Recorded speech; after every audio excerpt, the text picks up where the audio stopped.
أعوذ بالله من الشيطان الرجيم بسم الله الرحمن الرحيم رب زدني علما اللهم نبئني بحقيقة الأشياء إلهكم إله واحد لا إله إلا هو الرحمن الرحيم لا حول ولا قوة إلا بالله۔ السلام علیکم۔ نبض دیکھنا اور نبض سمجھنا دو الگ الگ چیزیں ہیں۔ کسی کو دیکھنا پہچاننے کے زمرے میں آئے گا اور سمجھنا جاننے کے زمرے میں آئے گا۔ روزمرہ زمان میں ہم ان تمام باتوں میں تفریق اور تمیز نہیں کرتے، لیکن جب بات علم کی ہو رہی ہو تو اس فرق کو کلاسیفائی تو کرنا پڑے گا۔ نبض دیکھنا ظاہر سے تعلق رکھتا ہے اور نبض سمجھنے کا تعلق باطن سے ہے۔ آئی ٹی زبان میں اسے فرنٹ اینڈ اور بیک اینڈ سمجھ لیں۔ فرنٹ اینڈ کمپیوٹر کی سکرین پر جو نظر آ رہا ہے، بیک اینڈ سکرین پر جو کچھ نظر آ رہا ہے، اس کے پیچھے کیا کچھ ہو رہا ہے کسی کو نظر نہیں آ رہا، لیکن اس چھپے ہوئے سب اعمال کے نتیجے میں آپ کو وہ کچھ سکرین پر ہوتا ہوا نظر آ رہا ہوتا ہے۔ اہمیت اس چیز کی نہیں کہ آپ نے نبض دیکھ لی، اہمیت اس چیز کی ہے کہ نبض جو کچھ بتا رہی ہے آپ نے سمجھ لی یا نہیں۔ نبض ایک سگنل کی طرح کام کرتی ہے جس کے ساتھ بہت سے دوسرے سگنلز بھی متوازی چل رہے ہوتے ہیں۔ آپ نے ایک ڈیکوڈر کی طرح اصل پیغام کو دوسرے پیغامات یا سگنل سے علیحدہ کر کے اسے پکڑنا اور سمجھنا ہوتا ہے۔ جہاں علم طب میں تشخیص امراض میں نبض کو اتنی اہمیت دی جاتی ہے، نبض دیکھنے کے اصول اور قاعدے مقرر ہیں، وہیں نبض کو سمجھنے کے ضابطے اور قوانین بھی مقرر ہیں۔ دل جیسے بڑی اہمیت کے حامل عضو کے بارے میں یہ کہنا کہ وہ محض ایک پمپ ہے جو ڈومکی پمپ کی طرح ایک طرف سے خون لے کر دوسری طرف دھکیل رہا ہے، بہت بڑی ناسمجھی، عدم واقفیت اور حقیقت سے انکار ہے۔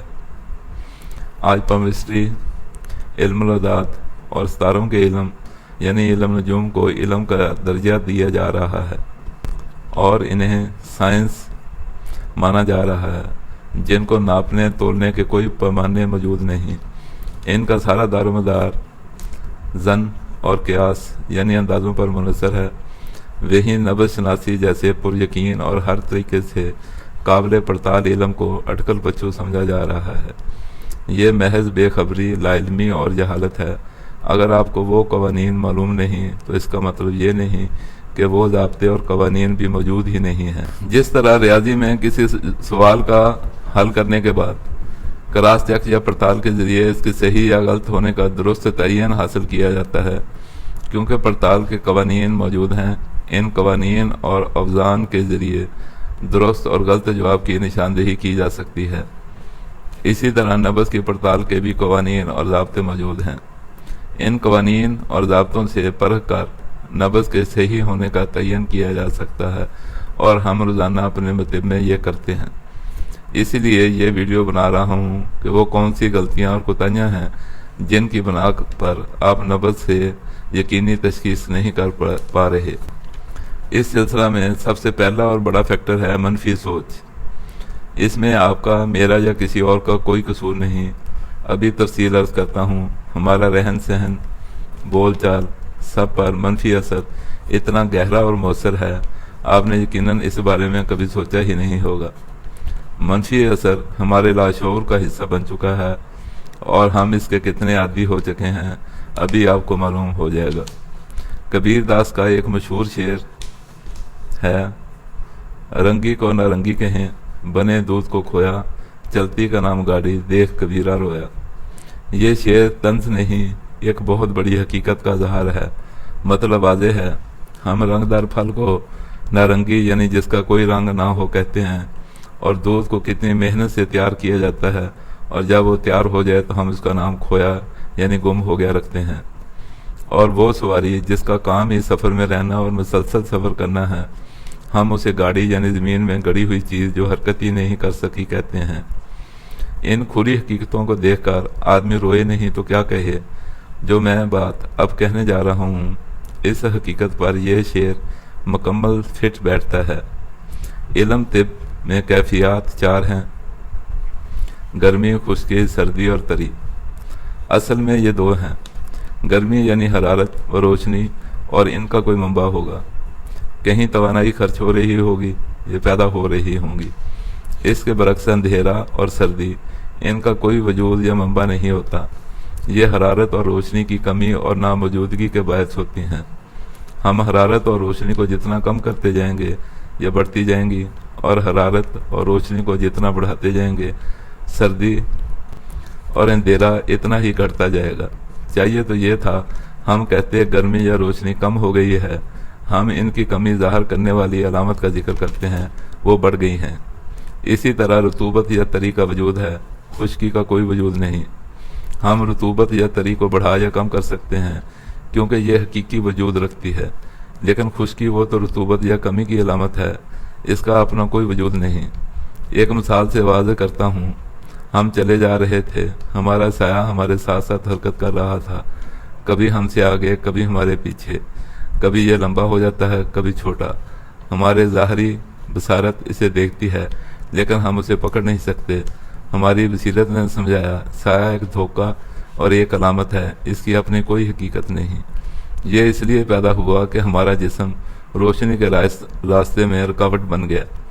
جس جگہ پر روشنی نہ پہنچ سکی وہاں روشنی کے نہ پہنچنے یا کم پہنچنے سے ایک شبیہ بن گئی جس کی اپنی کوئی حقیقت نہیں، وہ صرف علامت تھی کہ یہاں روشنی نہیں پہنچ رہی یا کم پہنچ رہی ہے۔ علم طب پر اعتراض کرنے والے لوگوں کی مثال اس شخص کی سی ہے جو کسی عالم دین سے پوچھ رہا تھا کہ آپ وضو کے بغیر نماز پڑھ سکتے ہیں؟